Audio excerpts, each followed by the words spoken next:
اگر ایران واقعی آبنائے ہورمز میں بارودی سرنگیں بچھا دیتا ہے اور اگر ہائپرسونک میزائل واقعی میدان میں آ جاتے ہیں تو پھر سوال یہ ہے کہ کیا دنیا ایک ایسی جنگ کی طرف بڑھ رہی ہے جس کے اثرات صرف مشرق وسطیٰ تک محدود نہیں رہیں گے بلکہ پوری دنیا کی اکانومی کو ہلا کر رکھ دیں گے۔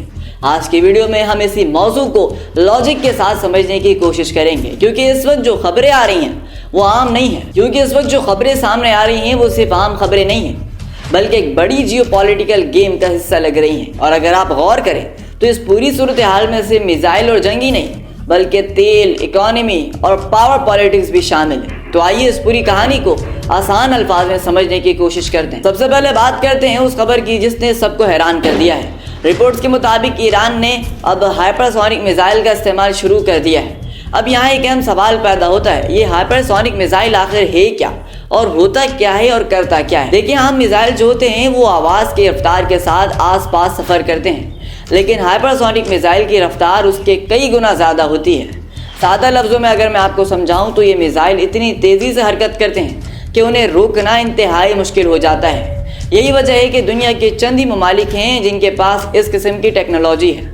اس میں ابھی جو ہے وہ امریکہ، روس، چین، ان ممالک کے پاس یہ ٹیکنالوجی ہے۔ اور اب اگر ایران بھی یہ دعویٰ کر رہا ہے کہ اس کے پاس یہ ٹیکنالوجی موجود ہے اور اگر یہ دعویٰ واقعی درست ہے تو یہ مشرق وسطیٰ کی پاور کو، بیلنس کو بدل سکتا ہے، کیونکہ اس کا مطلب یہ ہے کہ ایران کے پاس ایسا ہتھیار موجود ہے جسے روایتی ایئر ڈیفنس سسٹم بالکل ڈیٹیکٹ نہیں کر سکتا۔ اب آتے ہیں اس خبر کی طرف جس نے عالمی مارکیٹ کو ہلا کر رکھ دیا ہے۔ رپورٹس یہ کہہ رہی ہیں کہ ایران نے آبنائے ہورمز میں بحری بارودی سرنگیں بچھانا شروع کر دی ہیں۔ اب یہاں ایک لمحہ رک کر ہمیں یہ سمجھنا ہوگا کہ آبنائے ہورمز آخر اتنی اہم کیوں ہے۔ دنیا کا تقریباً 20% تیل اس راستے سے گزرتا ہے، یعنی اگر اس راستے میں کوئی مسئلہ پیدا ہوتا ہے تو اس کا اثر صرف مشرق وسطیٰ تک محدود نہیں رہتا بلکہ پوری دنیا کی اکانومی کو متاثر کر سکتا ہے۔ اب تصور کریں اگر سمندر میں بارودی سرنگیں بچھا دی جائیں تو کوئی بھی بحری جہاز اب اس راستے سے نہیں گزر سکتا کیونکہ اس کو شدید خطرہ ہے۔ یہی وجہ ہے کہ اس خبر کے بعد تیل کی قیمتیں آسمان کو چھو رہی ہیں اور بھی اوپر جا رہی ہیں۔ اب سوال یہ پیدا ہوتا ہے کہ تیل کی قیمتیں کیوں بڑھ رہی ہیں؟ جنگ کا ایک بڑا اثر ہمیشہ تیل کی قیمتوں پر پڑتا ہے اور اس وقت یہی ہو رہا ہے۔ جنگ شروع ہونے سے پہلے عالمی مارکیٹ میں تیل تقریباً $76 کے آس پاس تھا، پھر اچانک صورتحال خراب ہوتی ہے اور قیمتیں بڑھتے بڑھتے $119 تک پہنچ جاتی ہیں۔ بعد میں قیمتیں تھوڑی نیچے آتی ہیں لیکن تازہ خبروں کے بعد تیل دوبارہ $88 تک پہنچ گیا ہے۔ اب سوال یہ ہے کہ ایسا کیوں ہو رہا ہے؟ اس کی وجہ بہت سادہ ہے۔ جب بھی دنیا میں جنگ کا خطرہ ہوتا ہے تو مارکیٹ میں خوف پیدا ہو جاتا ہے، اور جب خوف پیدا ہوتا ہے تو سرمایہ کار فوراً اندازہ لگانے لگتے ہیں کہ سپلائی متاثر ہو سکتی ہے یا نہیں۔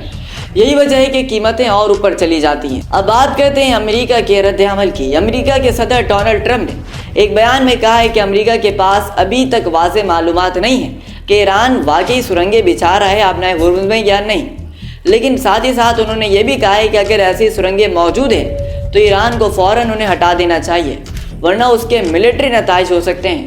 یہ بیان اپنے آپ میں بہت دلچسپ دھمکی رکھتا ہے، کیونکہ ایک طرف امریکہ دنیا کی سب سے طاقتور فوجی طاقت ہونے کا دعویٰ کرتا ہے اور دوسری طرف وہ یہ کہہ رہا ہے کہ اسے ابھی تک یقین نہیں ہے کہ سمندر میں سرنگیں بچھائی گئی ہیں یا نہیں۔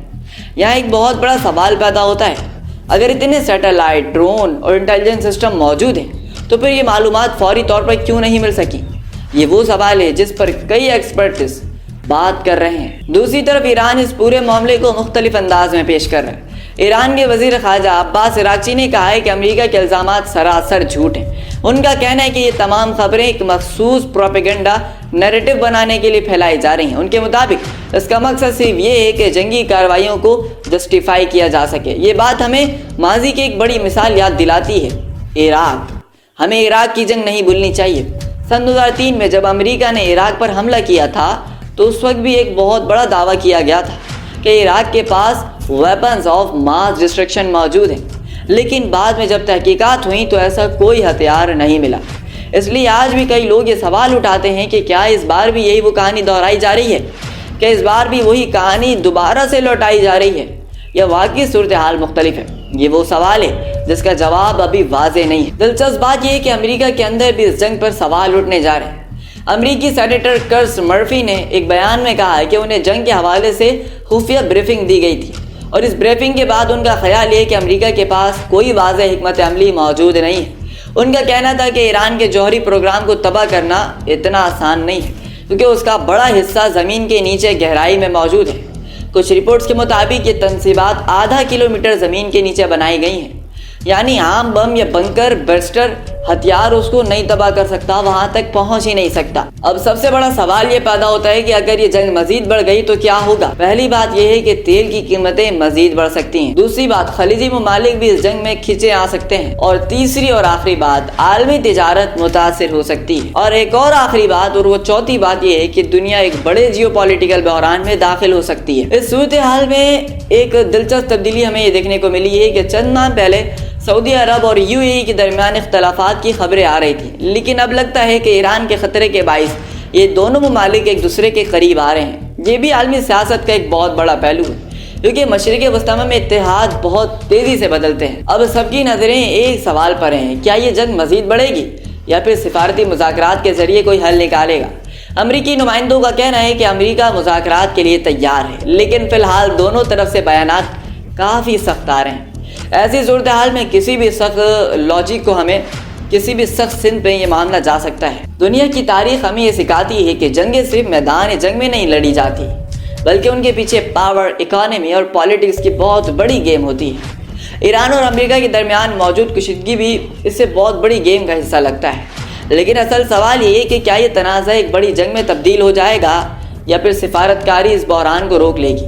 اب سوال کا جواب آنے والے دنوں میں سامنے آئے گا، لیکن ایک بات واضح ہے کہ جو کچھ اس وقت مشرق وسطی میں ہو رہا ہے اس کے اثرات پوری دنیا پر پڑنے والے ہیں۔ امید کرتا ہوں کہ آپ کو ویڈیو پسند آئی ہوگی۔ اگر آپ کو ہماری ویڈیو پسند ہے تو ہمارے چینل کو سبسکرائب کریں، ہماری ویڈیو کو لائک کریں۔ جزاک اللہ۔